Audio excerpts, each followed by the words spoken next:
อเมื่อนะครับทราบข่าวว่าได้เกิดเหตุมีไฟไหม้เฮือนของพี่น้องพ่อแม่ประชาชนในตอนเช้ามื้อนี้เวลาประมาณ 2 โมงเช้าของวันที่ 18 มิถุนายน ปี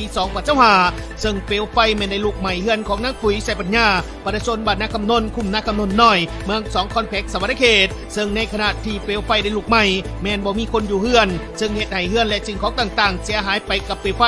เมื่อเป็นคืนนั้นมาในเวลาประมาณ 15 โมงแรกของมื้อนี้วันที่ 18 มิถุนายน ปี 2025นี้ย้อนความเป็นห่วงเป็นใยของการนำปักหลัดโดยเฉพาะก็เป็นการนำของเมือง2คอนเพล็กซ์สวรรค์เขตซึ่งนำโดยท่านกพัฒน์อิทธวงศ์รองเลขาพรรคเมืองรักษาการเจ้าเมือง2คอนพร้อมด้วยคณะกรรมการคุ้มครองกองทุนสงเคราะห์เมืองมีท่านนางคอนแก้วบุญธรรมกรรมการพรรคเมืองหัวหน้าห้องว่าการเมือง2คอนท่านนางมณิษาจันทรศรีกรรมการพรรคเมืองหัวหน้าห้องการงานสวัสดิการสังคมเมือง2คอนพร้อมด้วยพนักงานหน่วยงานที่เกี่ยวข้องแม้ได้ลงพื้นที่กวดก้าและเยี่ยมยามให้กำลังใจครอบครัวของนางปุ๋ยใส่ปัญญาประชาชนบ้านนาคำนนท์คุมนาคำนนท์น้อยเมือง2คอนเพล็กซ์สวรรค์เขตที่เฮือนได้ถูกไฟไหม้เสียหายหมดทั้งหลังพร้อมทั้งได้นำเอาเครื่องช่วยเหลือที่ได้จากกองทุนสงเคราะห์เมืองประกอบมีสังกะสีจำนวน30แผ่นตะปูอีก10กิโลพร้อมด้วยเงินสดอีก1 ล้านกีบมอบให้กับครอบครัวของนางปุ๋ยใช้ปัญญาเพื่อเป็นการช่วยเหลือแบ่งเบาภาระให้กับครอบครัวของนางปุ๋ยก่อนในเบื้องต้นโดยสอกหน้าท่านสมบัติเกตวงศ์ประธานกุบัตรที่1เท